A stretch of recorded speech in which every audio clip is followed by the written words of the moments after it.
A skeptical millionaire walks through the gardens of his mansion, carrying the weight of despair. His 8-year-old son has lived in darkness for 2 years since an accident, and all the world's most expensive medical treatments have failed. Then the 9-year-old daughter of his new gardener timidly approaches and whispers words that make him laugh bitterly. "Uncle, I can make your son see again. My grandmother taught me a special secret." His disbelief turns to shock when she places her hands over the boy's eyes and something unbelievable happens. The Saturday sun filtered through the canopies of century-old trees, casting a golden mosaic upon the mansion's impeccably manicured lawns.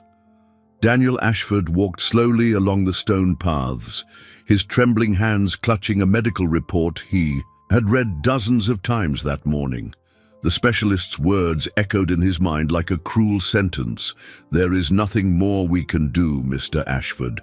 The damage to Leo's optic nerve is irreversible." 2 years. 2 long years since his 8-year-old son had lost his sight in that terrible car accident. 2 years of consultations with the world's best ophthalmologists, expensive experimental treatments, surgeries that promised miracles but delivered only shattered hopes. The scent of white roses planted along the path should have been comforting, but today it only intensified the bitterness growing in his chest. Daniel stopped near the central fountain, watching the crystal-clear water dance in the sunlight. How many times had he promised Leo they would see these gardens they loved so much together again? How many sleepless nights had he spent researching treatments, contacting specialists, offering fortunes for any sign of hope? His billion-dollar fortune could buy anything in the world except the one thing he truly desired, to give his boy back his sight. The soft sound of footsteps on the grass caught his attention. A small girl, about 9 years old, was approaching timidly. Her large, dark eyes shone with a peculiar intensity, and her simple clothes contrasted sharply with the opulence of the surroundings. She must be the daughter of the new gardener he had hired the previous week. "Excuse me, sir," she said in a voice that was sweet yet determined, stopping a few feet away. "May I speak with you?" Daniel forced a polite smile, trying to hide his irritation. This was no time for childish conversations. "Of course, kid. What do you need?" The girl took a step forward, her hands clasped nervously. "I know about your son, the boy who can't see." Her statement was so direct that Daniel felt a shiver run down his spine. "I can make him see again. My grandmother taught me a special secret." For a moment, the silence was absolute, broken only by the murmur of the fountain's water. Then Daniel let out a bitter laugh, shaking his head in disbelief. "Listen, kid." He paused, realizing he didn't know her name. "Maya," she said simply. "Maya, I know you have good intentions, but the best doctors in the world have already tried to help my son. If they couldn't..." His voice broke slightly. "A child can't do what science couldn't." Maya tilted her head, studying him with a maturity that was unsettling for her age. "Are you talking about the bilateral lesion in Leo's primary visual cortex, and caused by the severe traumatic brain injury, or the secondary degeneration of the retinal ganglion cells that the doctors discovered in his last exam?" Daniel felt the world spin. Those specific medical terms, those details that only a handful of specialists knew. How could a poor child know this? He had never discussed Leo's case publicly, and the medical reports were confidential. "How do you..." His voice came out as a harsh whisper. "How do you know these things?" Maya smiled sadly, a smile that seemed to carry far more experience than her 9 years should allow. "My grandma always said that some people are born to see beyond what the eyes can show. She taught me that there are wounds that can only be healed when we stop looking only at what is broken and start seeing what can still be mended." Daniel's heart was pounding. This was impossible, absurd, contrary to everything he believed in. But the girl's words echoed in his mind, mixing with the desperation of a father who had exhausted all rational options. "If you really can..."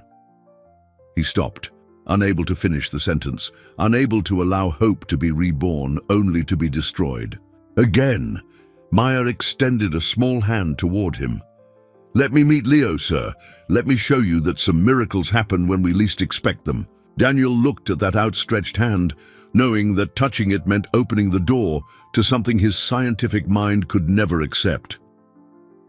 Daniel hesitated for long seconds, watching Maya's small calloused hand extended toward him.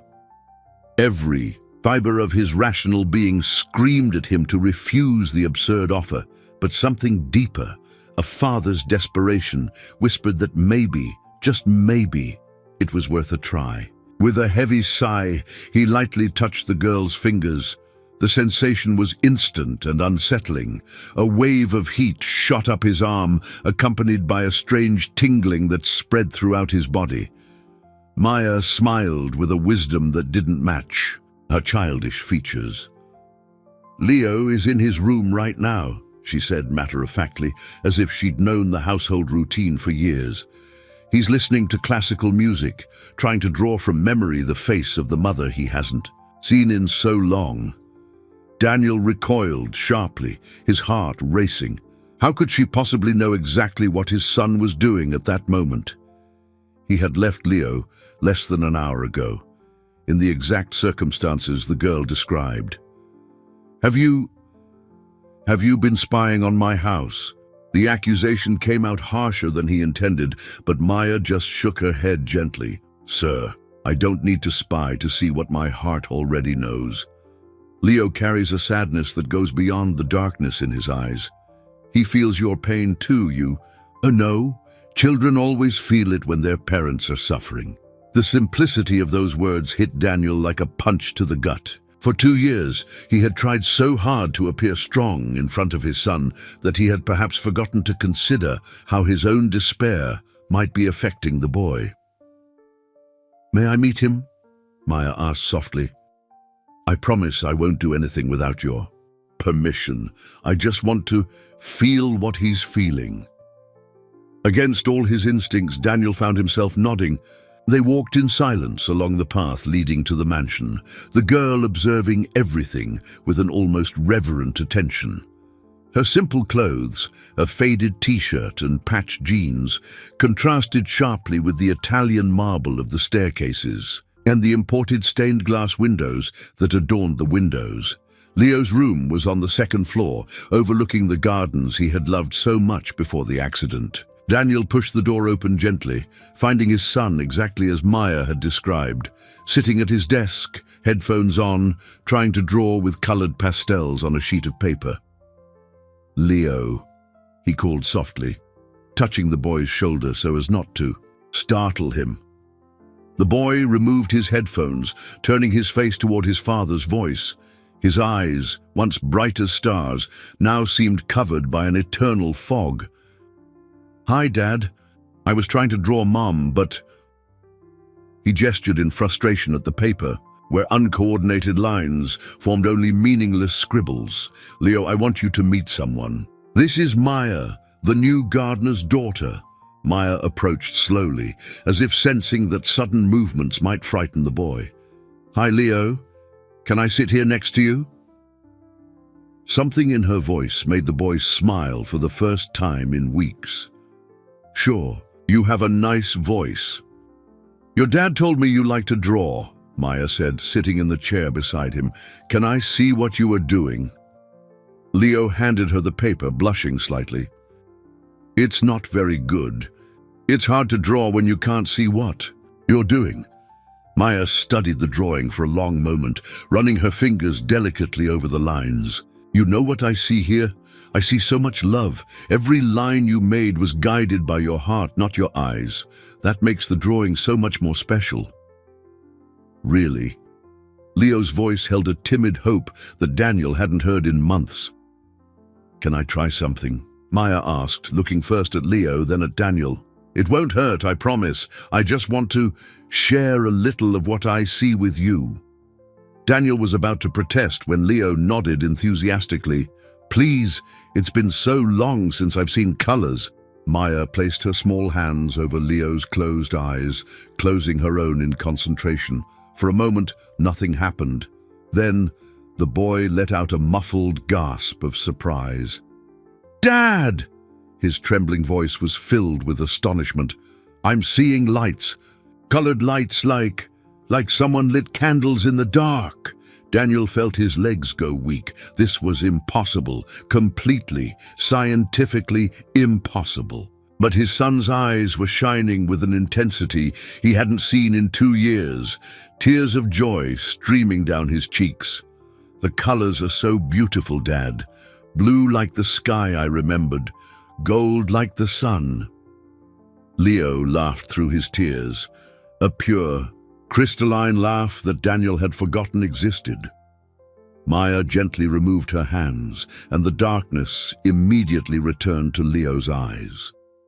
But something had changed. The boy didn't seem devastated by the loss of the temporary vision. On the contrary, he was smiling with renewed hope. "It was real, Dad. I really saw it." He turned in the direction where he imagined Maya was. "Can you do that again?" Maya staggered slightly, leaning on the desk for support. Daniel noticed she was pale, small beads of sweat glistening on her forehead. "I can," she whispered, "but not today. Some things need time to grow." Daniel looked from the girl to his son, his scientific mind at total war with what he had just witnessed. The impossible had happened right before his eyes, and now he faced the most difficult decision of his life. The night came with a storm, both in the sky and in Daniel's mind. He remained in his study, surrounded by medical reports, scattered across the mahogany desk, trying to find a rational explanation for what he had witnessed that afternoon. The rain beat violently against the panoramic windows, creating a hypnotic rhythm that only intensified his inner turmoil. Leo had eaten dinner with a real appetite for the first time in months, talking excitedly about the colors he had seen. "Dad, do you think Maya can help me see you again? I can barely remember what your face looks like." His son's words echoed in his mind like a painful refrain, mixing hope and despair in impossible proportions. A soft knock on the door pulled him from his thoughts. "Come in," he murmured, expecting to see a member of the staff. Instead, Maya appeared on the threshold, still wearing the same simple clothes, but now with an expression of mature determination. "Sorry to bother you so late, Mr. Ashford. Mom is finishing up with the rose bushes and said I could come talk to you." Daniel gestured for her to sit in the leather armchair in front of his desk. The girl seemed tiny in the imposing piece of furniture, but there was something in her posture that conveyed unshakable confidence. "How did you do that with Leo?"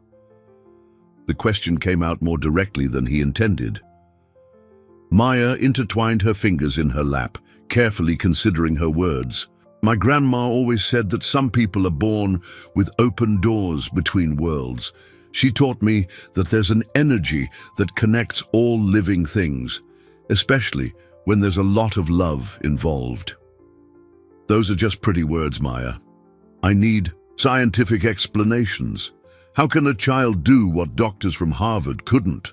The girl's eyes shone with a deep sadness. "Sir, have you ever seen a seed break through concrete to grow? Science can explain how it happens, but it can't explain the force that moves the seed to try. Some things exist beyond what we can measure." Daniel stood up, walking to the window. The storm outside seemed to mirror the chaos in his thoughts. "Let's suppose, just for a moment, that you really have this ability. Why would you help a stranger? What do you want in return?" "Leo isn't a stranger," Maya answered softly. "When I touched his eyes today, I felt his soul. He has a very special light, sir. a light that can't be hidden in darkness forever. And the price, Daniel insisted, turning to face her. In my experience, everything has a price, especially miracles. Maya lowered her eyes, her hands trembling slightly. My grandma warned me about this before she passed. She said that healing others costs a piece of yourself. Every time I use the gift, I get a little weaker.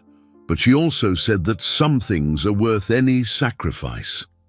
The girl's brutal honesty hit Daniel like a punch to the gut. Are you saying that helping my son could hurt you?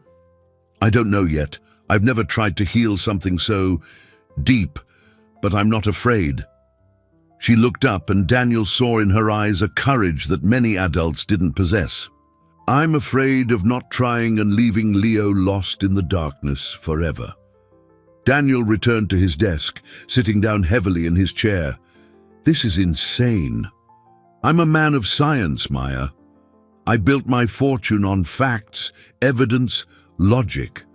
What you're proposing goes against everything I believe in. But you saw it, didn't you? You saw Leo smile for real for the first time in 2 years. You saw him talk about colors with a joy he had lost.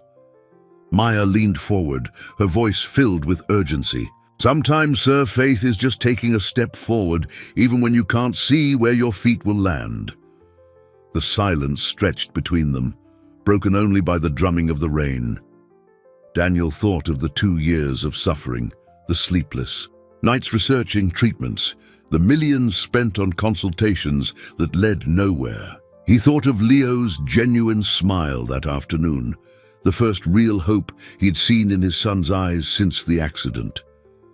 If I agree to this, he said finally, we'll have to do it the right way. I want doctors to monitor the entire process. I want tests before and after each session. I want to document everything. Maya nodded solemnly. Of course, sir. But you have to promise me one thing. No matter what the doctors say, no matter if they can't explain what's happening, you won't give up. Some miracles take time to fully blossom. Daniel studied the girl's face, searching for signs of lies or manipulation.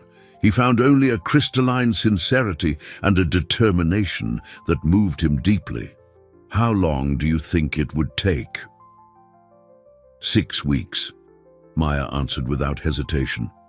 My grandma always said that 6 weeks is how long a soul needs to completely transform, but I'm warning you, it will be hard for all of us. There will be times when you'll want to give up, times when you'll doubt everything. Daniel closed his eyes, feeling the weight of a decision that could change their lives forever.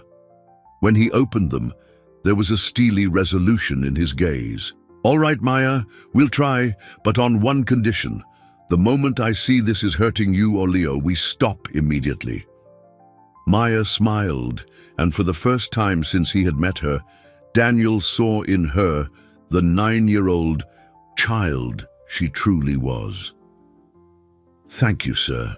You won't regret this. But as he watched the girl say goodbye and leave his study, Daniel couldn't shake the feeling that he had just opened a door he might never be able to close again.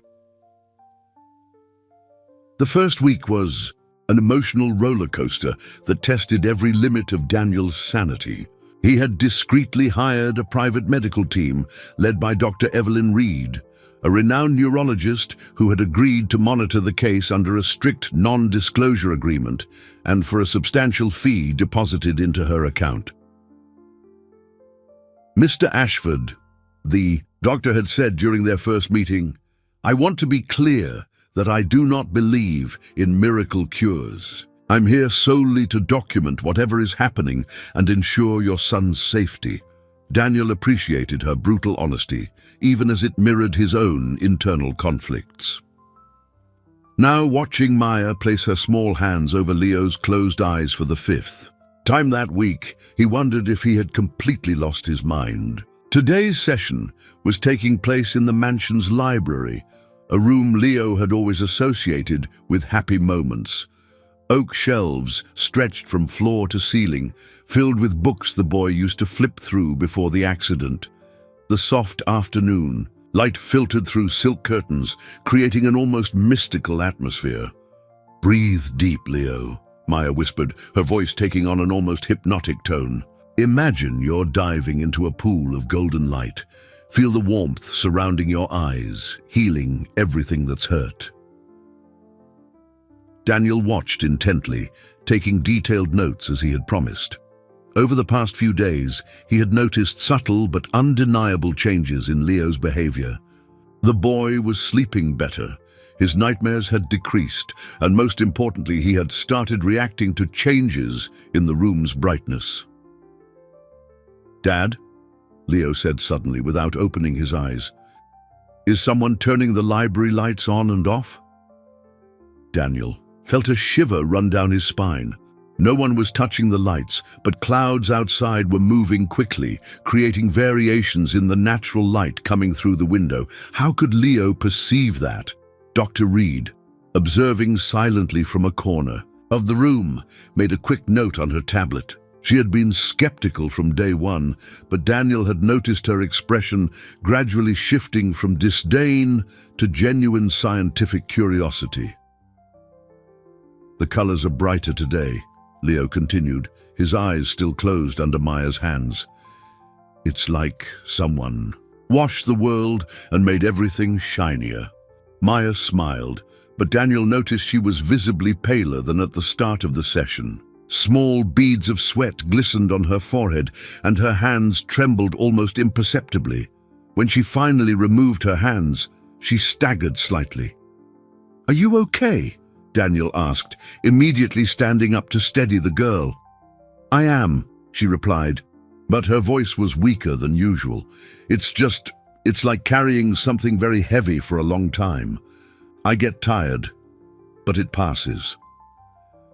Leo opened his eyes slowly, blinking several times as if trying to focus on something. For a moment that felt like an eternity, he looked directly at his father, and Daniel had the unsettling impression that the boy was actually seeing him. "Dad, did you get a haircut?" Leo asked casually. The world seemed to stop. Daniel had gotten a haircut the previous morning, but hadn't mentioned it to anyone. How could Leo know? Dr. Reed approached quickly, a medical penlight in her hands. "Leo, may I run a few quick tests?" The boy nodded, and the doctor began examining his pupils with the light. Her expression changed dramatically as she observed the reaction of Leo's eyes to the stimulus. "This is unusual," she murmured, repeating the test several times. "Mr. Ashford, can we speak privately?" They moved to a corner of the library, leaving Maya sitting beside Leo, who seemed strangely alert and excited. "What did you find?" Daniel asked in a low voice. "Leo's pupils are reacting to light," the doctor said, her voice filled with disbelief. "Not fully, but there's a measurable response that definitely wasn't there a week ago. According to all previous exams, this should be impossible." Daniel felt his legs go weak. "What does that mean?" "It means something is happening in his nervous system. Something that medicine cannot explain." The doctor glanced toward Maya, who was now telling stories to Leo. "Whatever that girl is doing, it's causing real measurable neurological changes." "Is that good or bad?" "Honestly, I don't. No, it's unprecedented." The doctor paused, clearly struggling with her own scientific convictions. "I want to do a detailed MRI tomorrow. I need to see what's happening in his brain." That night, after Maya and her mother had left, Daniel found Leo in his room, sitting on his bed with a thoughtful expression. "Dad, can I ask you a question?" "Of course, son. Why do all the grown-ups get so scared when something good happens? Maya is helping me, I can feel it, but you and the doctor look nervous." The question struck Daniel like a well-aimed arrow. "Sometimes, son, when we want something very, very badly, we get scared to believe it might actually work out." Leo nodded gravely. "I get it. But you know what I think? I think sometimes we need to stop being afraid of hope." As he tucked his son into bed, Daniel reflected on those words, far too wise for an 8-year-old. Outside, the storm from the previous week had given way to a starlit night, but within his soul, a new storm was just beginning. The MRI results arrived on a Tuesday morning that Daniel would never forget. Dr. Reed had asked him to come to the hospital alone without Leo to discuss the findings. The grave tone of her voice over the phone had been enough to plant a sense of dread in the pit of his stomach. The neurologist's office was a sterile, modern space, with diplomas on the walls and the constant hum of the air conditioner. She was sitting behind her desk, several MRI scans spread out before her, a look of profound perplexity on her face. "Sit down, Mr. Ashford," she said, gesturing to the chair in front of her desk. "I need to show you something that goes against everything I've learnt in 20 years of neurology." Daniel settled in, his palms sweating. "Is it bad?" "It's not bad. It's impossible." The doctor picked up 2 images, placing them side by side. "This is Leo's MRI from 6 months ago. Look here." She pointed to dark areas on the scans. The full extent of the lesion in the visual cortex. The neural tissue was completely necrotic, dead, irreversible. She picked up the second image. "And this is the scan from yesterday." Daniel studied the images, trying to understand what he was seeing. He wasn't a doctor, but even to a layman, the differences were stark. Where there had once been dark, dead areas, there were now new points of activity, as if tiny lights had been switched on in a dark room. "What does this mean?" His voice came out as a hoarse whisper. "It means your son's brain is regenerating neural tissue that should be impossible to regenerate. New connections are forming, new neural pathways." The doctor leaned back in her chair, running a hand through her graying hair. "In simple terms, his brain is healing itself." "That's good, isn't it?" "It should be impossible," she repeated, emphasizing each word. "Mr. Ashford, I've seen impressive cases of neuroplasticity, recoveries that have surprised the medical community. But this defies the basic laws of human biology." Daniel felt a mix of euphoria and terror coursing through his veins. "Do you think it has to do with what Maya is doing?" The doctor hesitated for a long moment. "As a scientist, I have to say there is no rational explanation for this correlation. As a doctor who is witnessing something unprecedented..." She paused. "Yes, I believe there is a connection." That afternoon, Daniel sought out Maya in the gardens. He found her sitting near the rose bushes, seemingly talking to the flowers. As he got closer, he noticed she was far too pale, with deep, dark circles under her eyes. "Maya, we need to talk." She turned, smiling wearily. "About Leo's tests, I already knew it would be good news." "How did you know?" Daniel sat on the grass beside her, something he would never do under normal circumstances. "My grandma taught me how to feel when the healing is working. It's like a song that gets more harmonious each day." Maya touched a red rose delicately, "But she also taught me that some cures come with a price." "What price?" Maya closed her eyes as if gathering the courage to speak. "Every time I touch Leo's eyes, I feel his darkness coming into me. It's like I'm absorbing part of the blindness so he can see." Daniel's blood ran cold. "Are you losing your vision?" "Not completely yet," she admitted, opening her eyes. "But sometimes when I wake up in the morning, everything is blurry for a few minutes and the headaches are getting worse." Daniel shot to his feet. "This has to stop. Right now. I will not allow a child to sacrifice herself for my son." "Mr. Ashford, wait." Maya stood up too, grabbing his arm. "My grandma warned me this would happen. She said there would be times when those close to me would want to protect me, but that I had to be strong." "Was your grandmother a child like you?" Did she know what it was like to carry this burden? Maya's eyes filled with tears. She died when she was 17, sir. All the women in my family have died young because of the gift, but before she passed, she told me that some lives are worth any sacrifice. Daniel felt as if he'd been punched in the stomach. Maya, you are just a child. You can't make decisions. That could cost you your life. And Leo, she retorted, her voice filled with a steely determination. He's just a child too, a child who deserves to see the world, hug his father, draw again, if I can give that to him. At the cost of your own life? Absolutely not. Maya stepped closer, placing her small hand in his. Sir, do you feel that? Suddenly, an inexplicable wave of calm washed over Daniel, as if all his anxieties had been temporarily suspended. This is my family's gift. It's not just about healing eyes. It's about healing wounded souls, broken hearts, lost hopes.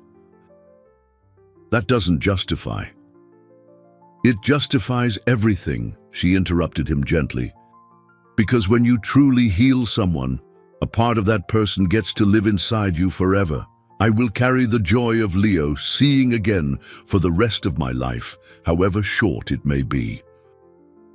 That night, Daniel found himself facing the greatest moral dilemma of his existence. To allow Maya to continue meant accepting the sacrifice of an innocent child. To stop meant condemning his own son to eternal darkness, now that there was scientific proof that a cure was possible. As he watched Leo sleep peacefully, for the first time in 2 years without nightmares, Daniel realized that some decisions transcend logic and enter the shadowed territory where love, sacrifice, and morality intertwine in ways impossible to untangle. The doorbell rang at 7 o'clock on a Friday morning, shattering the peaceful routine that had settled in over the last 2 weeks. Daniel came downstairs, still in his robe, wondering who could be visiting so early. When he opened the door, he felt his world crumble as he saw Camille, his ex-wife, standing on the porch with an expression of fury he knew all too well. "We need to talk, now." Her sharp voice dispensed with all pleasantries. Camille Ashford had been a hurricane in his life during their 8-year marriage. Beautiful, intelligent, and ruthlessly ambitious, she had left 6 months after Leo's accident, claiming she couldn't handle the new reality of having a disabled child. The divorce had been brutal, but she had relinquished custody in exchange for a substantial settlement. "Camille, what are you doing here?" Daniel tried to keep his voice neutral, but her presence always unnerved him. "I heard from some mutual acquaintances that you've been involving our son in questionable practices." She swept past him without an invitation, her high heels clicking on the marble floor of the foyer. "Faith healing, Daniel? Seriously?" Daniel closed the door, trying to buy time to process the situation. "How did you find out?" "Doctor, Reed has been a family friend for years. She called me yesterday, worried about what's happening. She said you hired a child to treat Leo with unscientific methods. Evelyn had no right to. She had an obligation." Camille spun to face him, her green eyes flashing with anger. "As a doctor, and as someone who cares about the boy's well-being, Daniel, have you completely lost your mind?" At that moment, Leo appeared at the top of the stairs, still in his pajamas. "Dad, who's yelling?" He began to descend carefully, one hand sliding along the banister. Camille grew visibly tense at the sight of her son. Over the past 2 years, her visits had been sparse and brief, clearly motivated more by obligation than genuine affection. "Hi, Mom," Leo said simply when he reached the ground floor. "You came to visit?" To Daniel's surprise, Camille knelt before her son, hugging him with an intensity she hadn't shown in a long time. "I did, my love. Mommy's worried about you." "You don't have to worry," Leo said, returning the hug. "I'm doing much better. Maya is helping me see again. Camille pulled away abruptly, looking at Daniel with an expression of horror. You told him he can be cured. How could you be so cruel? Camille, you don't understand. Things have been happening. I understand perfectly. She stood up, her voice rising dangerously. You're giving false hope to a child who has already suffered too much. And worse, you're putting his life at risk with these experiments. Mom, Leo intervened gently. Can I show you something? Before either parent could respond, he walked over to a nearby table where there was a vase of flowers. With a precision that made Camille gasp, he reached out directly for a specific yellow rose. How did you? Camille whispered, her eyes widening. I can see shadows now, Leo explained matter-of-factly. They aren't clear pictures yet, but I can tell where things are. Yesterday I could see that Dad was smiling during dinner. Camille looked at Daniel, her expression shifting between disbelief and terror. That's impossible. I thought so too, Daniel admitted, but the medical scans confirm it. Leo is getting better. Medical scans don't explain miracles, Daniel, and I don't believe in miracles. Camille turned back to her son. Leo, Mommy needs you to pack a bag. You're going to stay with me for a while. The boy instinctively shrank back. I don't want to go, Mom. I want to stay here with Dad and Maya. This Maya is exactly the problem, Camille said, her voice becoming dangerously low. Daniel, I'm taking Leo today, and if you try to stop me, I'll go to the courts. You can't do that, Daniel protested, panic rising in his chest. You gave up custody. I gave up custody of a healthy child under proper care, not of a child being subjected to pseudoscientific experiments. Camille took out her phone, typing quickly. My lawyer is already preparing an emergency custody petition. The claim, neglect and exposure to unnecessary risks. Leo began to cry silently, something he hadn't done in weeks. Dad, I don't want to stop the treatment. I want to keep seeing. Camille knelt before her son again, her voice artificially soft. My love, Daddy is confused. This girl can't really make you see. The doctors already explained that your blindness is permanent. But I'm seeing, Leo protested, his voice filled with desperation. Not clearly, but I'm seeing more every day. It's just wishful thinking, sweetie. Your brain is creating false sensations because it wants to believe so badly. Camille shot a venomous look at Daniel. And your father is irresponsibly feeding those delusions. Just then, Maya and her mother appeared at the garden entrance, coming for their daily work. When Maya saw the tension in the room, she approached hesitantly. Good morning, Mr. Ashford. Leo, are you okay? Camille turned to the girl, her expression turning to ice. So you're the famous child healer. Maya met Camille's gaze without flinching, an impressive dignity radiating from her small frame. I'm Maya, and you must be Leo's mother. I am. And I'm here to protect my son from whatever it is you're doing to him. I'm helping him see again, Maya replied simply, just like my grandma taught me. Camille laughed bitterly. Child, you have no idea the harm you're causing. You're giving false hope and possibly damaging the mental health of a traumatized boy. Maya walked over to Leo, taking his hand gently. Leo, show your mom the picture you drew yesterday. With a precision that stunned everyone, Leo went to the correct bookshelf and picked up a specific piece of paper from a pile. The drawing showed a house with windows, a door, and even flowers in the yard, coordinated proportional lines that would be impossible for someone completely blind. Camille snatched the paper from her son's hands, studying it with growing horror. This proves nothing. Someone could have guided your hand. No one helped me, Mom, Leo said sadly. I could see the shapes in my mind and draw it myself. The ensuing silence was broken by Camille's phone ringing. She answered quickly, speaking in a low voice to her lawyer. When she hung up, her expression was determined and ruthless. The petition has been filed. A deputy from the sheriff's office will be here in 2 hours with a temporary court order. She looked at Daniel coldly. Until a judge determines if you're fit to care for Leo, he will be in my custody.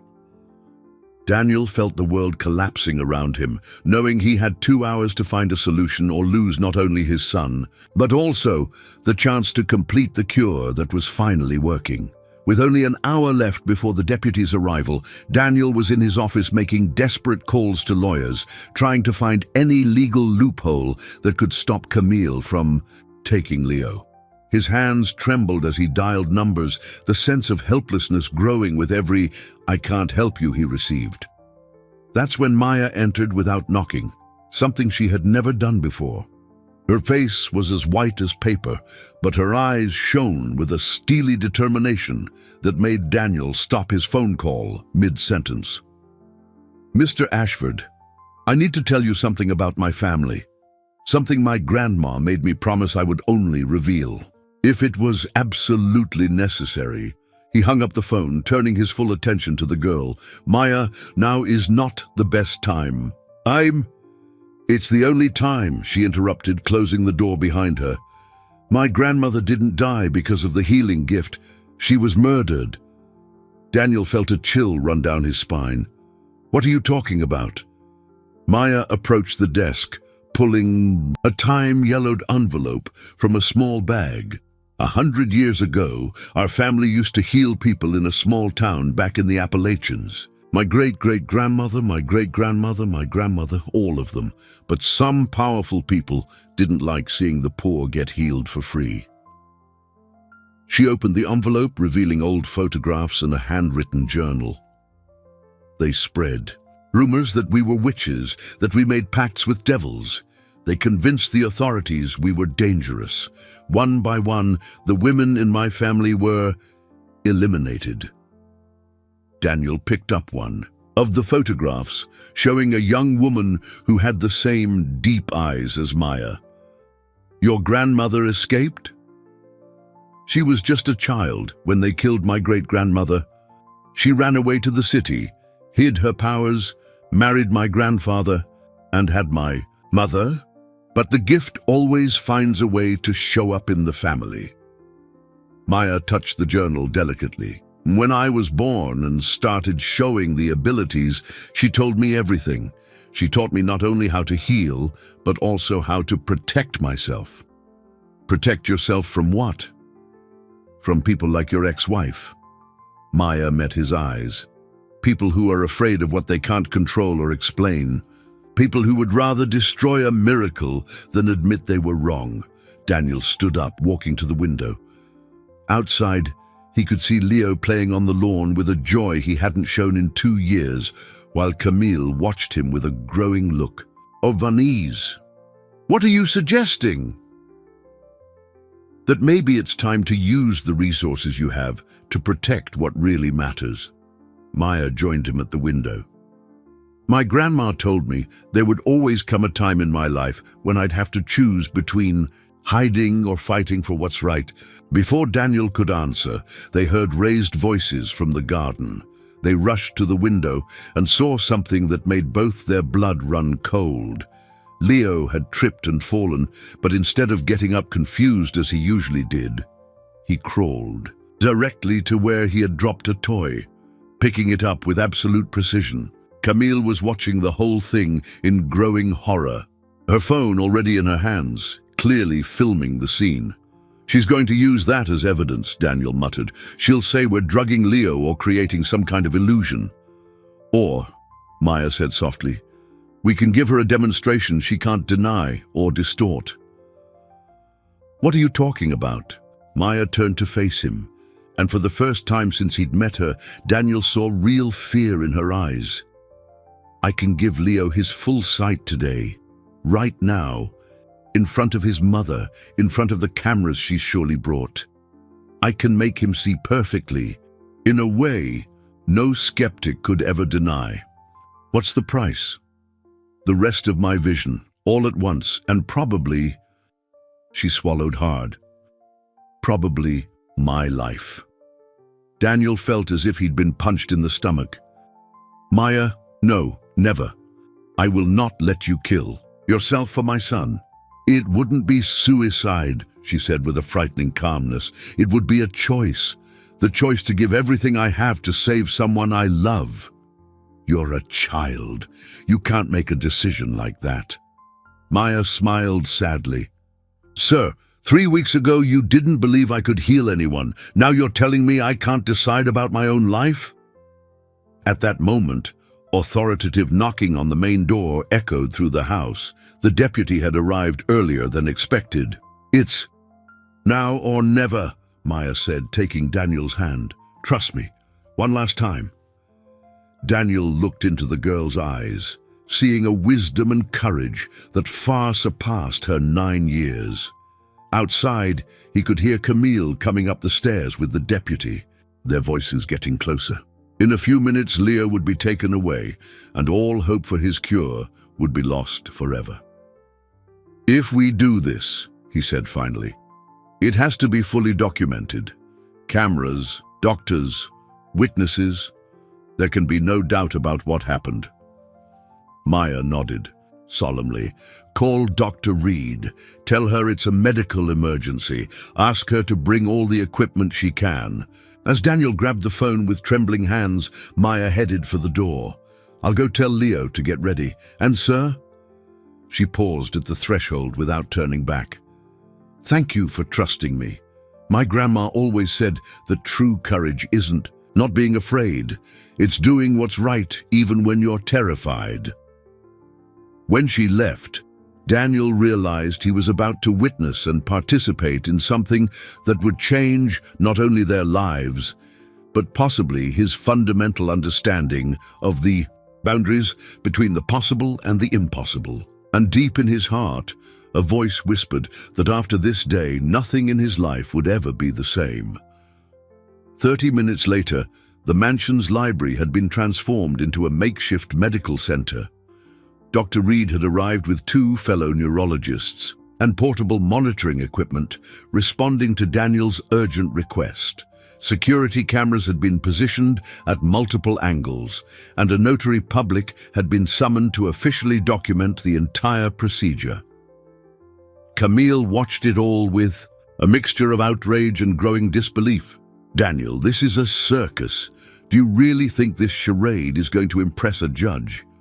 "It's not a charade," he replied calmly, though his heart was pounding so hard he feared everyone could hear it. "It's science, complete documentation of a phenomenon you refuse to accept." The deputy, a middle-aged man named Miller, observed everything with professional curiosity. "Mr. Ashford, I must remind you that I have orders to remove the child from this environment as soon as possible." 20 minutes, Daniel pleaded. "I just need 20 minutes to document my son's current condition. After that, if you want to, take him. I won't resist." Leo was sitting in an armchair in the center of the room, surrounded by medical equipment, but surprisingly calm. Maya stood beside him, her small hands trembling slightly, but her expression resolute. Dr. Reed approached with her instruments. "Leo, I'm going to run some quick tests before whatever you're planning. Is that all right?" The boy nodded, patiently submitting to exams of his pupillary reflexes, visual acuity tests, and a quick scan with a portable ophthalmoscope. "Results consistent with our previous exams," the doctor announced for the cameras. "Minimal but present. Pupillary reaction.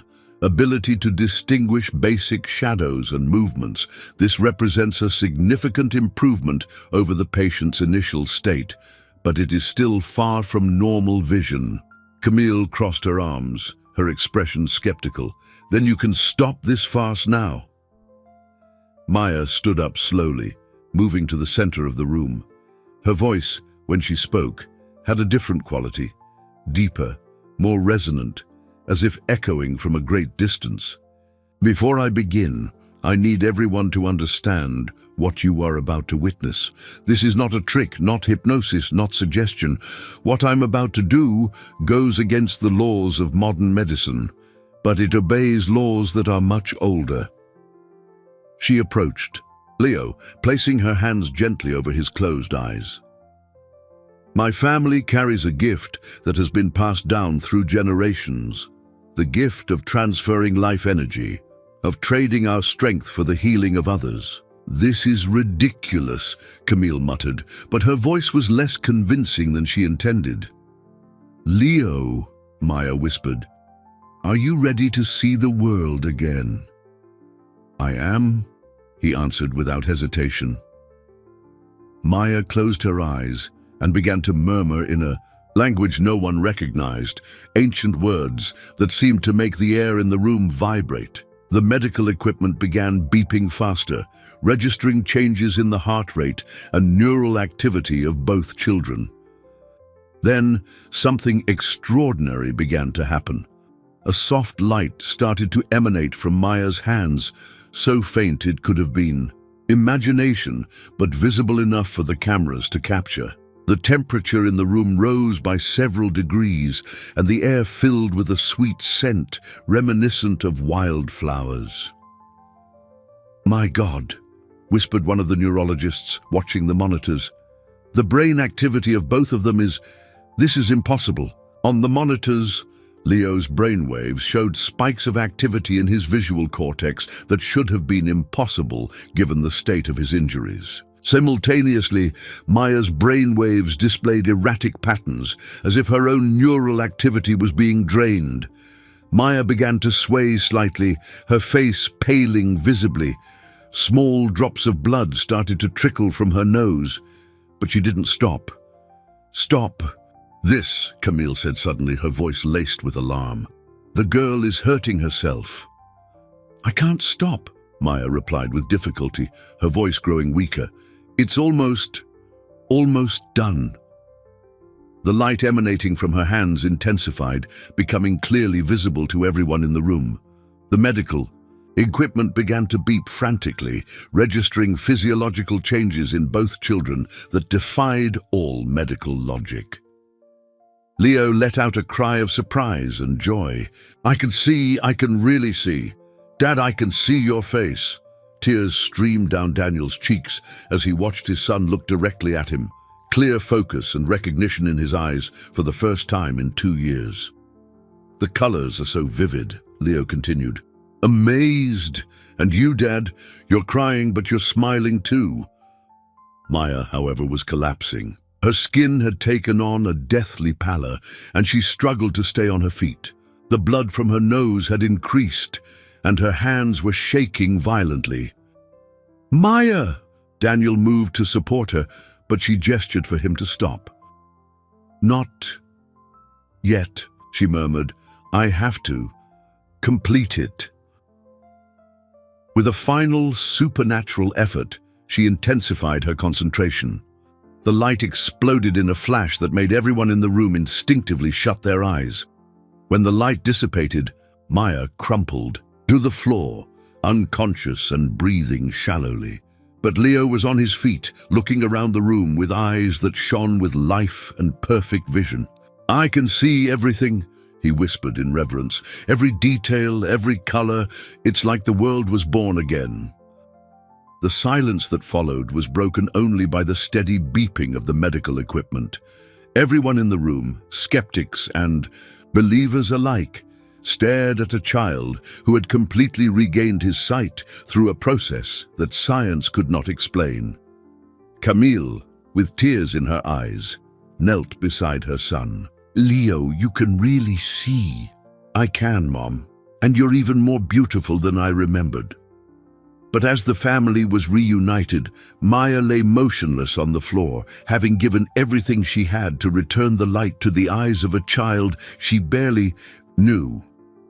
The ambulance arrived in 15 minutes, but to Daniel, it felt like hours. He remained kneeling beside Maya, holding her small, cold hand, while Dr. Reed monitored her vital signs with growing concern.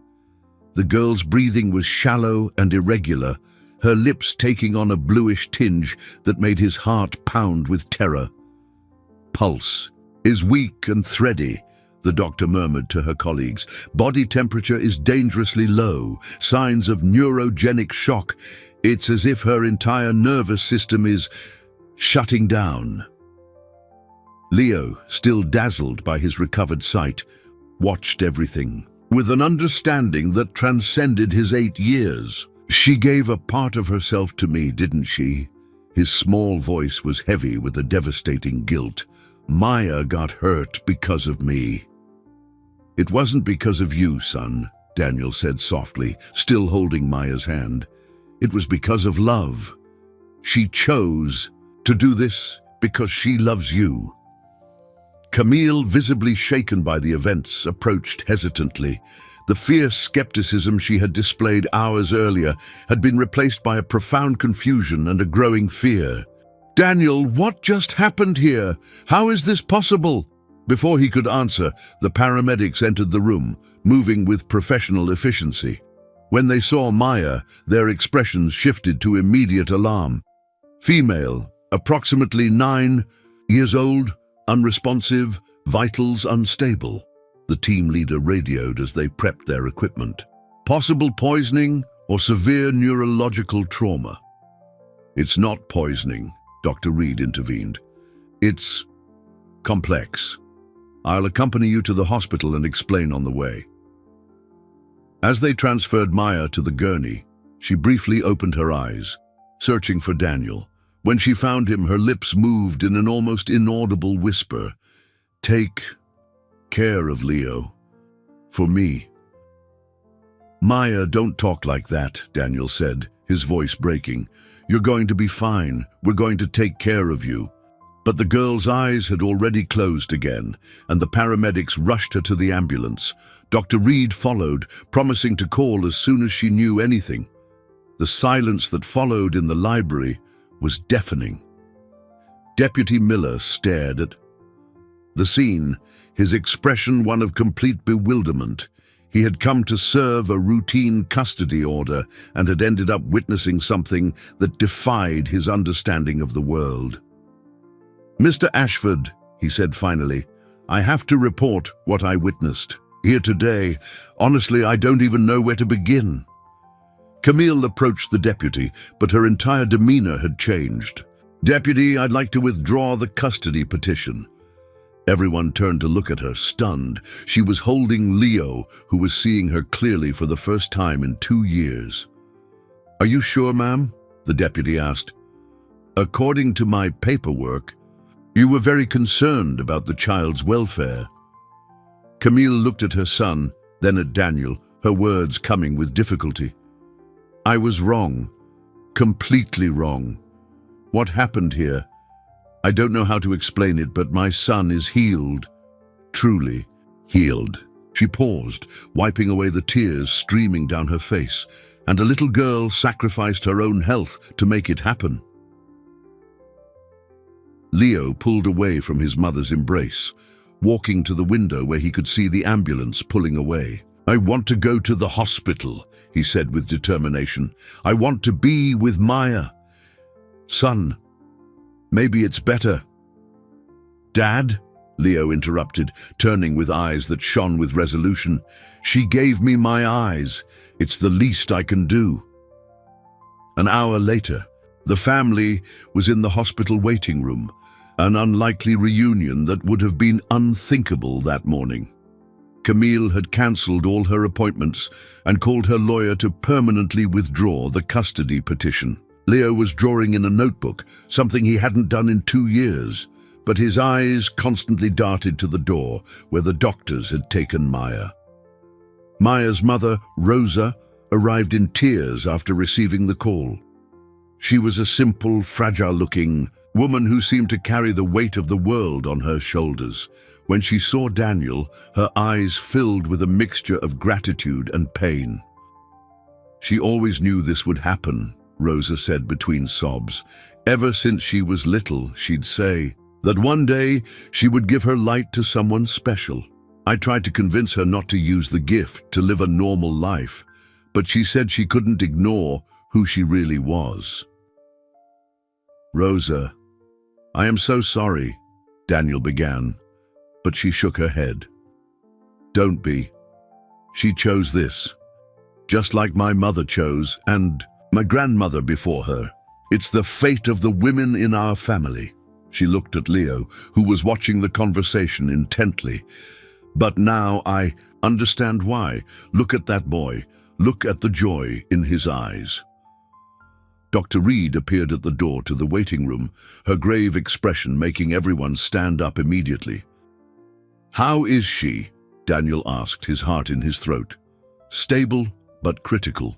Her body has entered a state of hibernation. It's as if all her systems are running at the bare minimum needed to keep her alive." The doctor paused.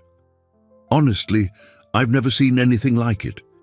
It's as if she transferred not just energy, but part of her own life force." "Will she recover?" Camille asked softly. "We don't know. The next few days will be crucial." The doctor looked directly at Daniel. "But there's something else you need to know. During the scans, we discovered something extraordinary in her. In brain, neural patterns that suggest she may have abilities that go beyond healing." "What kind of abilities?" "Precognition, the ability to see future events. The patterns are consistent with a few rare cases documented in medical literature." The doctor hesitated. "It's possible she knew exactly what was going to happen today and chose to do it anyway." Leo stood up suddenly, his new eyes shining with determination. "Can I see her?" "Son, she's unconscious. Please, Dad, I need to talk to her, even if she can't answer." Daniel looked at Dr. Reed, who nodded reluctantly. 5 minutes, just 5 minutes." As they walked down the hospital corridor, Daniel couldn't shake the feeling they were heading toward, a moment that would change their lives once again. The hospital room was a sanctuary of silence, broken only by the rhythmic beeping of the monitors. Maya lay in the bed, so small and frail she seemed to be disappearing into the white sheets. Tubes and wires connected her tiny body to machines that monitored every heartbeat, every labored breath. Leo approached slowly, his newly healed eyes taking in every detail of the girl's pale face. For the first time, he could truly see her. The dark hair spread across the pillow, the small hands that had performed a miracle, the lips that had whispered words of healing. "Maya," he said softly, sitting in the chair beside the bed. "I know. You might not be able to hear me, but I have to thank you." Daniel remained at the door, watching his son speak to the unconscious girl. There was something deeply moving about the scene, a child who had received the gift of sight, talking to the one who had sacrificed her own to give it. "When I was in the darkness," Leo continued, his voice trembling with emotion, "I used to dream about what it would be like to see again. I dreamt of colors, of faces, of the sun shining on the gardens, but I never imagined it would be so magical." To everyone's surprise, the monitors began to show a slight change in Maya's brain patterns. Dr. Reed, who had entered silently, watched the data with growing interest. "Keep talking," she whispered to Leo. "I think she's responding to your voice." Leo leaned closer. "Maya, I want you to know that I'm going to use these eyes for good things. I'm going to draw beautiful pictures. I'm going to see when people are sad so I can help them. I'm going to watch over the world you gave back to me, and I'm going to take care of it." Maya's eyes fluttered open, but there was something different about them. They moved as if they were seeing something far away, far beyond the hospital walls. "Leo," she whispered, her voice so faint it was barely audible. "You came." "I came. How are you feeling?" Maya tried to smile, but the expression on her face was strangely serene. "I'm seeing things, beautiful things, things that are still going to happen." "What kind of things?" You're going to be a doctor when you grow up. You're going to help other kids like you were helped." Her eyes fixed on something only she could see. "And you're going to have a little sister, a girl with light-colored eyes who laughs a lot." Daniel stepped closer, intrigued. "Maya, how do you know that?" When you give a lot of yourself away, sometimes you gain the ability to see through time, she explained with a wisdom that transcended her 9 years. My grandma warned me this might happen. Dr. Reed was taking rapid notes, fascinated by the neural patterns appearing on the monitors. Maya, can you tell us more about what you're seeing? The girl's eyes turned to Daniel. Sir, you're going to get married again. To a woman with golden hair who works helping special children. She's going to love Leo as if he were her own son. Daniel felt a shiver run down his spine. How could a child predict his future love life? And your mother, Maya continued, now looking past the door where Camille was waiting in the hallway. She's going to be part of the family again, not as a wife, but as a friend, as a real mother. Leo held Maya's small hand. And you? What do you see for yourself? Maya closed, her eyes for a moment, a look of deep peace settling on her face. I see that my journey here isn't over yet. I'm going to be sick for a while, very sick, but I'm going to get better. She opened her eyes, looking directly at Leo. Because I discovered something my grandma didn't know. What? That when you save someone with true love, part of that love comes back to you, and love has the power to heal even the healer. She gave Leo's hand a weak squeeze. You gave me something, Leo. When you let me help you, when you believed in me, you gave me hope. Dr. Reed observed a subtle but significant change on the monitors. Her vital signs are stabilizing, she murmured in disbelief. There's one more thing, Maya said, her voice growing stronger. I see a place, a clinic where children like Leo come for help, a place where traditional medicine and other forms of healing work together. Daniel sat on the edge of the bed. A clinic? You're going to build it, sir, and I'm going to help. When I get older, when I learn to control the gift better, we're going to help a lot of children together.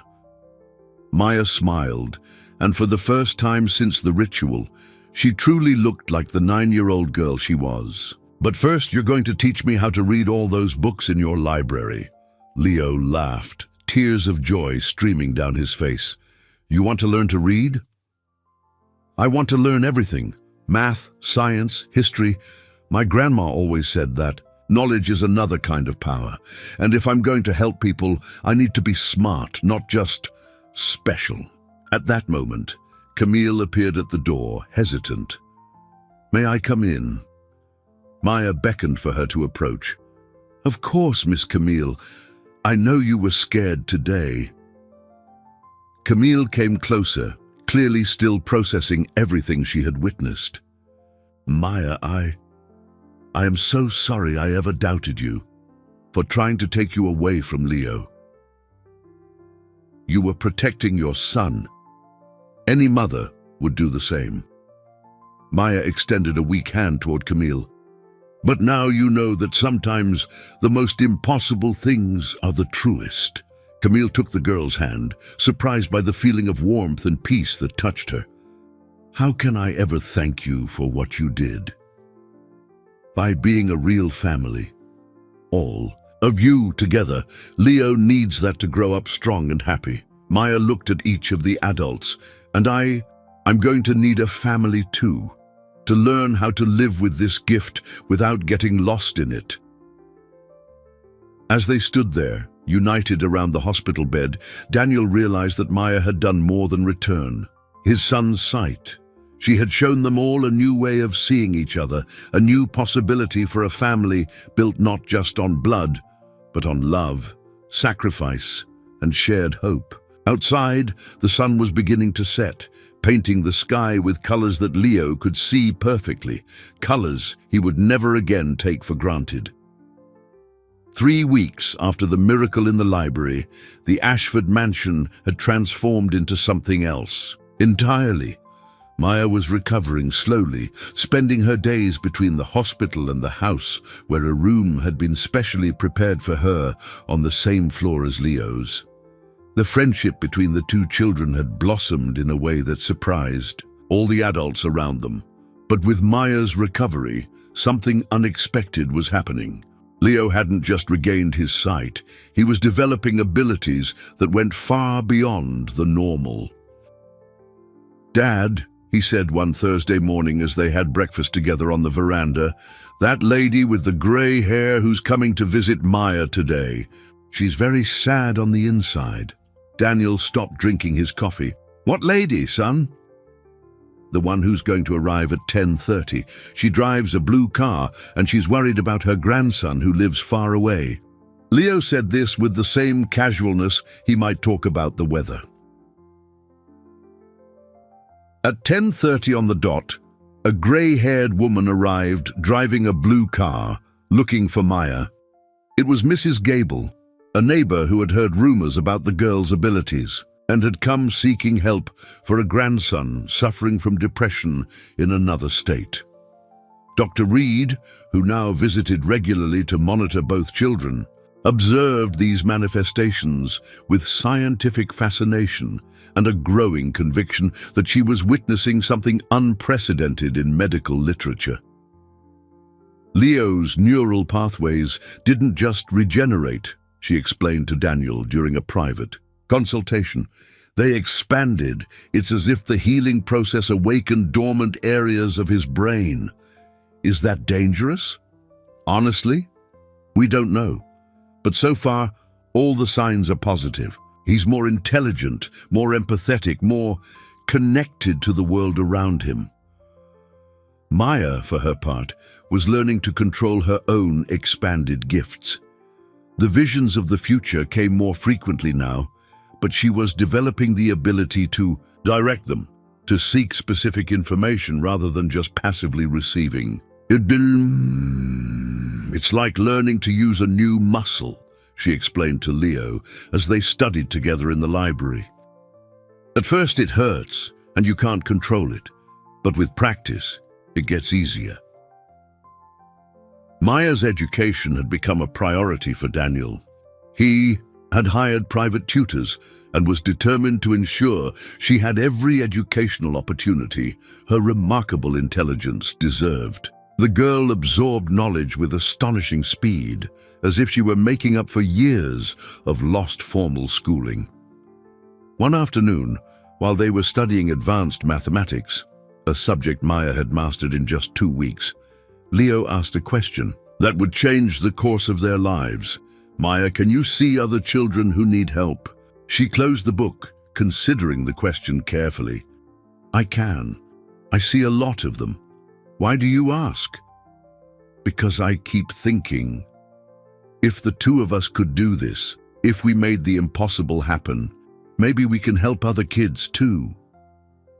Maya smiled, her eyes shining with an idea that was taking shape. "Are you thinking about the clinic I saw in my visions?" "I am, but not just a regular clinic, a special place where kids like us can come not just to be healed, but to learn how to use their own gifts." That night, during dinner, an event that now included Maya, her mother Rosa, and surprisingly Camille, who had started visiting regularly, Leo shared his idea. "I want to help other children," he said, his voice filled with determination. "Blind children, sick children, children who have lost hope. I want them to have the same chance I did." Camille, who had changed dramatically in recent weeks, immediately supported the idea. "Leo, that's beautiful. But how would you do it?" Maya leaned forward, her eyes bright with visions of the future. "I see a large place with gardens like these, doctors working alongside, people like me, children arriving sad and leaving happy. And I see something more," Leo added, his new expanded perception picking up on nuances that once escaped him. "I see that we're not the only ones. There are other children around the world who have special gifts but don't know how to use them. They need a safe place to learn." Daniel watched the conversation with a mix of pride and concern. "Are you Sure, you want to carry this responsibility. You're still children.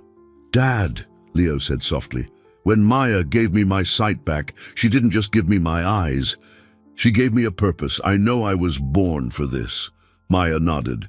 My grandma always said that great gifts come with great responsibilities, but she also said that when you find your true calling, it doesn't feel like a burden. It feels like a gift. Rosa, who rarely spoke during meals, wiped a tear from her eye. My daughter is right. For generations, the women in our family used their gifts in secret, in fear. But you two, you can change that. You can show the world that there are other ways of healing. Dr. Reed, who had been invited to dinner, surprised everyone by endorsing the idea. From a medical standpoint, I'm intrigued. What happened here defies everything we know about neurology and healing. If we could study and document similar cases. Exactly, Daniel said, an idea taking shape in his mind. It wouldn't just be an alternative healing center. It would be a research institute where science and other forms of knowledge could work together. Camille smiled, an expression Daniel hadn't seen in years. I'd like to help too. I've always worked in marketing, but this is different. This is important. As they planned the future, none of them noticed the shadowy figures watching from beyond the gardens. People who had heard rumors about what had happened at the Ashford mansion. People who saw power where they saw hope. People who had very different plans for the two children's extraordinary abilities. The storm that had passed over their lives was giving way to a new dawn, but not all the challenges had been overcome. Some, in fact, were just beginning. The first sign that something was wrong came on a Saturday morning, when Maya woke up screaming from a nightmare that felt too real to be just a dream. Leo, sleeping in the next room, ran to her aid, finding her in a panic, a cold sweat covering her pale face. "They're coming," she whispered, grabbing Leo's arm tightly. "Men in dark suits with bad intentions. They want to take us." "Who wants to take us?" Leo asked, his own expanded intuition picking up on waves of imminent danger. "People who think we're experiments, who want to study our gifts to use them in the wrong way." Maya trembled violently. "I saw laboratories, Leo, cold labs where they separate us and do painful tests." Daniel came running at the sound of their raised voices. When Maya recounted her vision, he felt a chill run down his spine. For the past few days, he had noticed strange cars driving slowly past the house, phones ringing, and then hanging up when he answered, a persistent feeling of being watched. "I need to make a few calls," he said, trying to stay calm so as not to frighten the children further.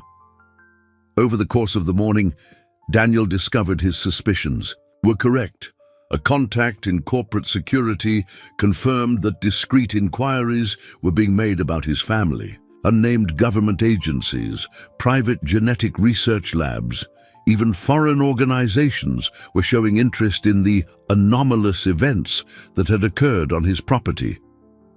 Mr. Ashford, his head of security Rick, explained during an emergency meeting, "We've identified at least 3 different groups monitoring the house.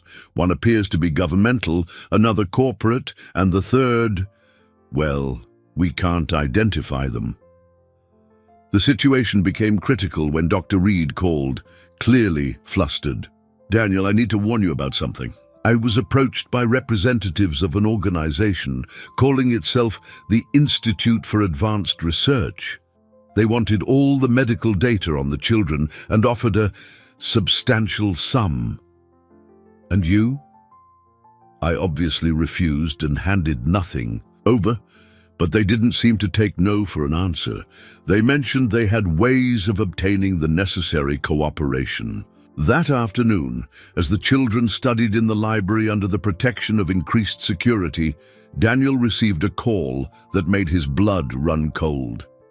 "Mr. Ashford," the voice on the other end was cold and professional. "My name is Dr. Marcus Sterling. I represent an international research consortium. We are aware of the special capabilities developed by your son and the girl, Maya. I don't know what you're talking about. Mr. Ashford, we have complete documentation of the events, including security footage and medical reports. We're not here to cause trouble. On the contrary, we want to offer extraordinary opportunities. Daniel clenched his fist, forcing his voice to remain neutral. What kind of opportunities? A controlled environment where the children could develop their abilities to their fullest potential, unlimited resources, the world's best scientists, the chance to help humanity in unimaginable ways. And if I refuse? The silence on the other end was more menacing than any explicit threat. Mr. Ashford, certain discoveries transcend individual ownership. There are larger interests at stake. When Daniel hung up, his hands were trembling. He knew exactly what that meant. If he didn't hand over the children voluntarily, they would be taken by force. Just then, Leo and Maya ran into his office, both with alarmed expressions. "Dad, we need to get out of here," Leo said urgently. "Right now."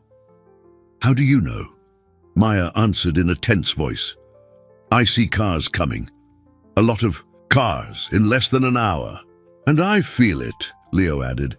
"I feel bad intentions approaching like a dark storm." Daniel made the fastest decision of his life. He picked up the phone and called Rick. "Activate the emergency protocol. We need to evacuate the house in 30 minutes. As the security team mobilized, Daniel quickly gathered his expanded family. Camille arrived in record time after his call. Rosa was brought from the staff house, and even Dr. Reed, who had insisted on staying to help, joined the group. "Where are we going?" Camille asked, clearly frightened.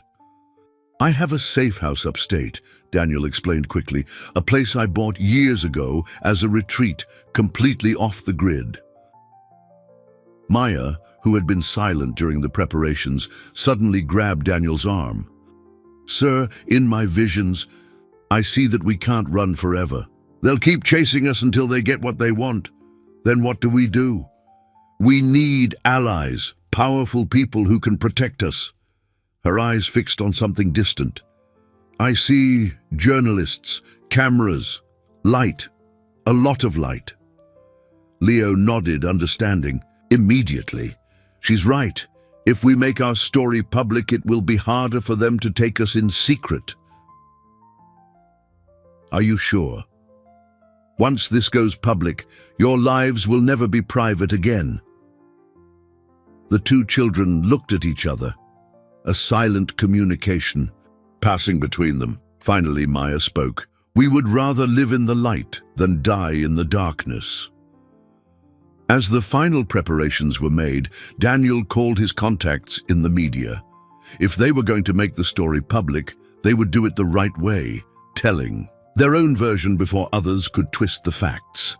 Outside, the rumble of engines grew closer, but this time the family was ready. They wouldn't just be fleeing the shadows, they would bring the light with them, exposing those who tried to hide in the darkness. The real battle was just beginning, but now they knew they weren't fighting alone. They had each other. They had the truth, and most importantly, they had the determination of two extraordinary children who refused to let their gifts be used for evil. As they left the mansion behind, Leo looked back one last time at the gardens, where it had all begun with an impossible promise from a 9-year-old girl.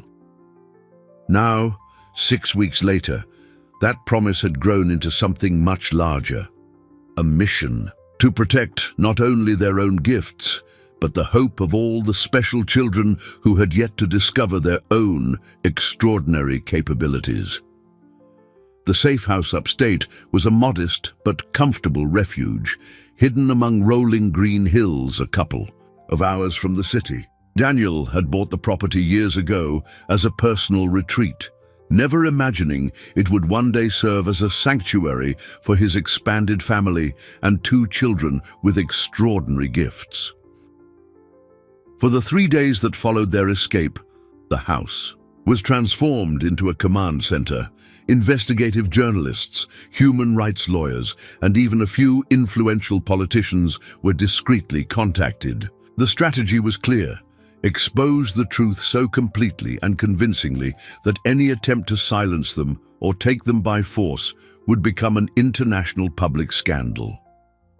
Annabelle Chase, a renowned journalist known for her investigations into corporate malfeasance, was the first to arrive. When she saw Leo demonstrate his expanded vision, accurately identifying objects hidden in sealed boxes, and Maya precisely predicting the arrival of a delivery driver no one was expecting, her expression shifted from skepticism to reverent fascination.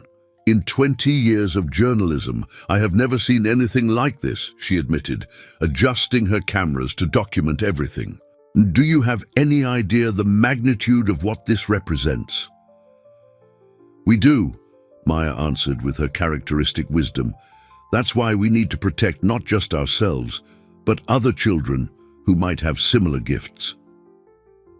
During the interviews, the key, full story emerged, from that first impossible promise in the garden to the current persecution.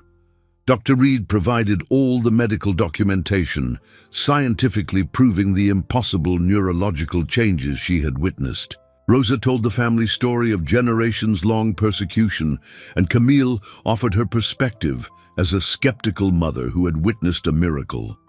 But it was the final demonstration that sealed the report's impact. "I want to show you something that can help other people," Leo said to the cameras, his voice firm despite his young age. He walked to a table where there were several photographs of sick children sent by desperate families who had heard rumors of the events at the Ashford mansion. Picking up the photo of a 5-year-old girl with terminal cancer, Leo closed his eyes in concentration.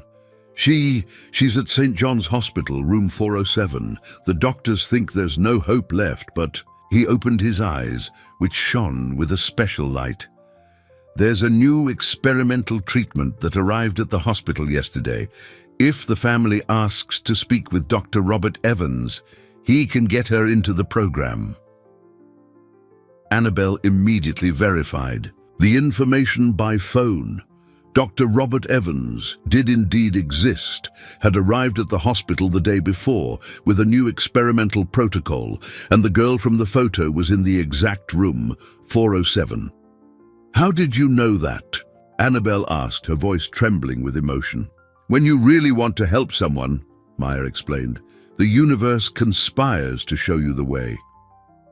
The story aired on a Thursday night, broadcast simultaneously on national and international television, as well as on all digital platforms. The impact was immediate and overwhelming.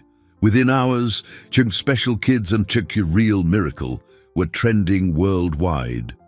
Families from across the country began sharing stories of children with unexplained abilities who had been hidden away out of fear. Renowned scientists spoke out publicly, some skeptical, others fascinated, but all agreeing that the case deserved serious investigation, not clandestine exploitation. Most importantly, influential politicians publicly took a stand to protect the children.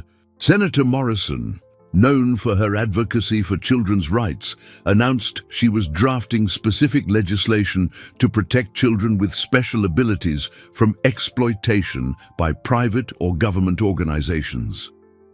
On the second day after the broadcast, Dr. Marcus Sterling called again, but this time his voice no longer carried its menacing confidence. "Mr. Ashford, it seems you've made an unfortunate decision."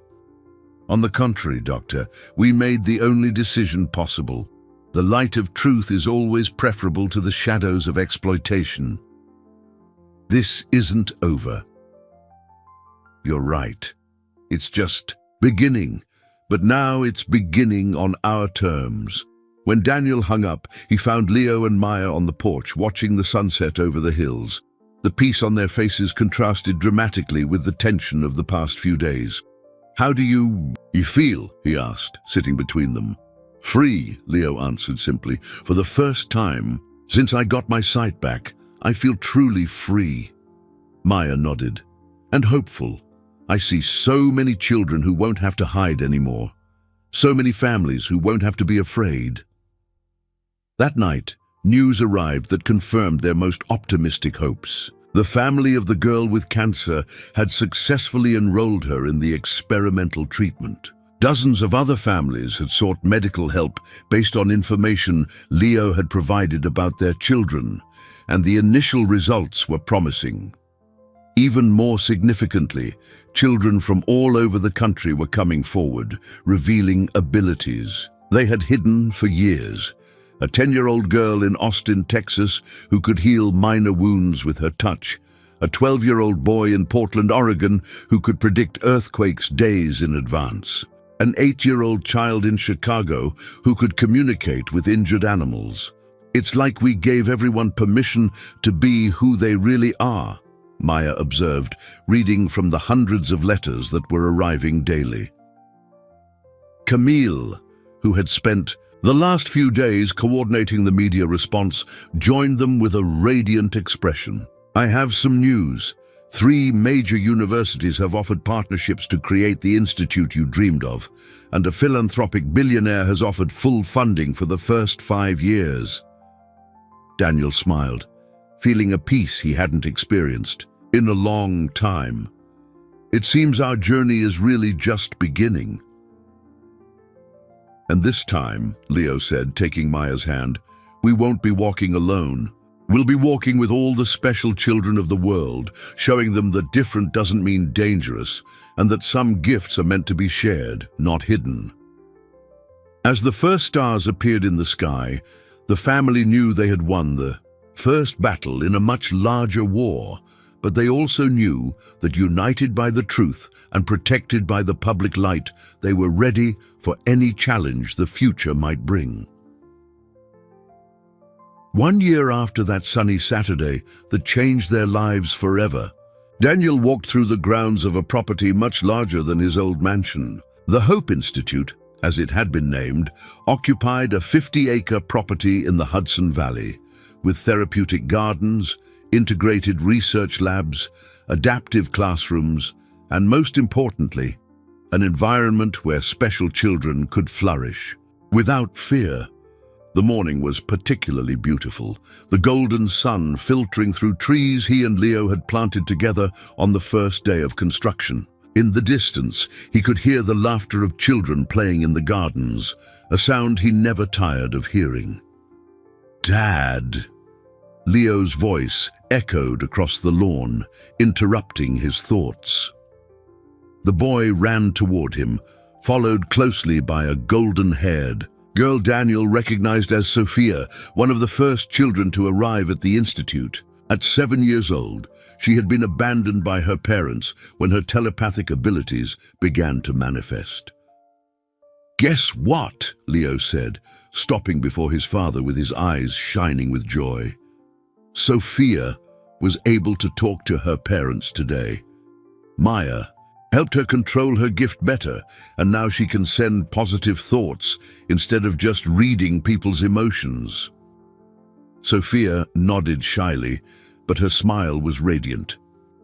"My parents are coming to visit this weekend. They said they miss me and want to learn how to understand me better." Daniel knelt to be at the girl's level. "That's wonderful, Sophia.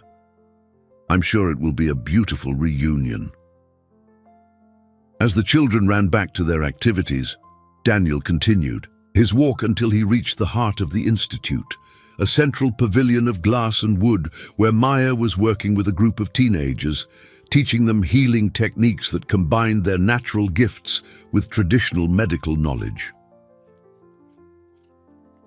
At 10 years old, Maya had become not only the Institute's youngest instructor, but also one of its most respected. Her innate wisdom, combined with the formal education Daniel had insisted on providing, made her a perfect bridge between the scientific and mystical worlds. "How are the new students?" Daniel asked, watching a group of 5 youths practicing concentration exercises. Progressing well, Maya replied, her voice now carrying the confidence of someone who had found her true calling. Michael completely healed Mrs. Helen's arthritis yesterday, and Caroline is learning to direct her visions to help the police find missing children. The Institute had become a global phenomenon. Special children arrived from every continent, some brought by hopeful families, others rescued from situations of neglect or exploitation. Each one found not only training for their gifts, but also love, acceptance, and an extended family that understood their differences. Dr. Reed, who now directed the Institute's medical department, approached with her usual clipboard. "Daniel, I have the results from Leo's and Maya's annual checkups. I want you to see this." The data showed something extraordinary. Instead of being worn down by the constant use of their gifts, both children were growing stronger. Their brains continued to develop new neural pathways, and their overall health was exceptional. "It's as if purpose strengthens the gift," the doctor explained. "When they use their abilities to help others, instead of weakening, they're energized." That afternoon, Daniel attended the graduation ceremony for the Institute's first young adults. 6 teenagers who had arrived lost and afraid were now preparing to return to the world as certified healers, set to work in hospitals, clinics, and recovery centers across the country.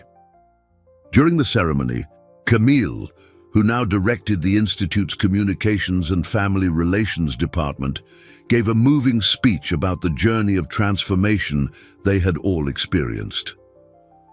"A year ago, I was a woman who had lost faith in family, in love, and in miracles," she said, her voice echoing through the packed auditorium. "Today, I work every day surrounded by the greatest miracles I have ever witnessed. Brave children who have turned their differences into superpowers, not to stand out, but to heal a wounded world." As the sun began to set, Daniel found himself in the gardens again, this time accompanied by his entire extended family. Leo and Maya ran among the flowers, now followed by dozens of other special children who had found their home. Camille chatted animatedly with Rosa about plans for the new wing of the Institute. Dr. Reed discussed research with colleagues from international universities who had come to study the phenomenon that had started here. "Do you remember what you said that first day?" Maya asked, approaching Daniel as they watched the joyful activity around them. "When I offered to help Leo and you laughed because you thought it was impossible." "I remember," Daniel smiled, taking the hand of the girl who had become the daughter of his heart. "I said a child couldn't do what science couldn't." And now, Daniel looked around, seeing children who healed diseases once considered incurable, youths who used visions of the future to prevent tragedies, teenagers who communicated hope to broken hearts. "Now I know I was wrong. It wasn't a question of what science couldn't do.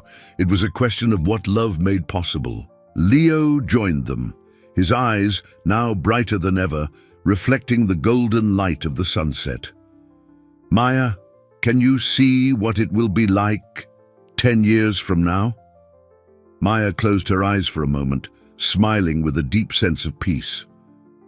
"I see institutes like this on every continent.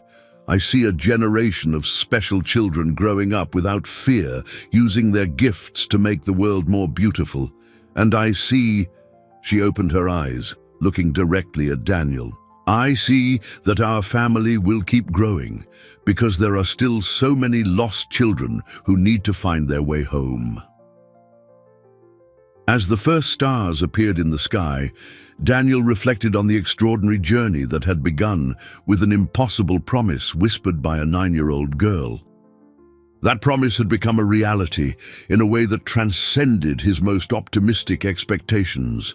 The garden where it all began was now part of a much larger sanctuary, where hundreds of special children were learning that their differences were gifts, not curses.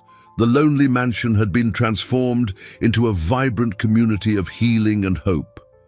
But more important than anything, the man who once believed only in science had discovered that some of the greatest miracles happen when we open our hearts to possibilities beyond comprehension, when we choose love over fear, and when we allow extraordinary children to teach us that true vision lies not just in the eyes, but in the courage to see the world not as it is, but as it could become. That night, as he tucked Leo into bed, a ritual that had never lost its importance, Daniel realized that the darkness that had once terrified his son had now given way not just to light, but to the ability to bring that light to others, still navigating their own storms. The miracle had multiplied, as all true miracles do, touching lives far beyond those who had first witnessed it. And somewhere in the world, other special children were looking up at the stars, knowing they were not alone, that there was a place where their gifts were celebrated, and that love always finds a way to turn the impossible into the inevitable.